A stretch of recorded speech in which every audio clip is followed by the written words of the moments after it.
আপনি যত বেশি মানিয়ে নেবেন, সবাই তত বেশি চাপিয়ে দেবে।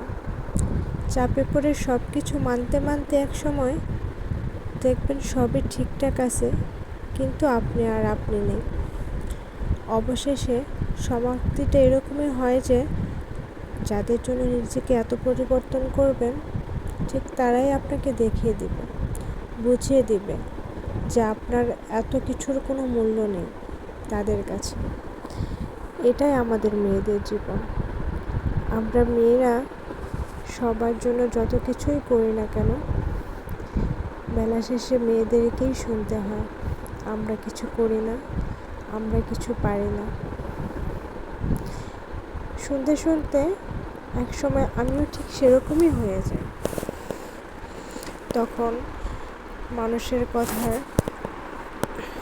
কোনো কষ্ট, কোনো বেদনা এগুলো আর থাকে না, সবই ভুলে যায়। আসলে মেয়েদের জীবনটা এমন কেন বলেন তো? মেয়েরাও তো চায় সবার ভালোবাসা নিয়ে বাঁচতে, সবার সম্মান নিয়ে বাঁচতে, কিন্তু তাদের সাথেই কেন বারবার এমনটা হয়? তাদেরকেই কেন সব কিছু মেনে নিতে হয়? তাদের উপরই বা কেন সব কিছু চাপিয়ে দিতে হয়? সত্যি মেয়েদের জীবনটাই এমন, চাইলেই সব কিছু করা যায় না, চাইলেই সব কিছু পাওয়াও যায় না। এটাই আমাদের মেয়েদের জীবন। কারণ আমরা যে মা জাতি, আমরাই তো মা।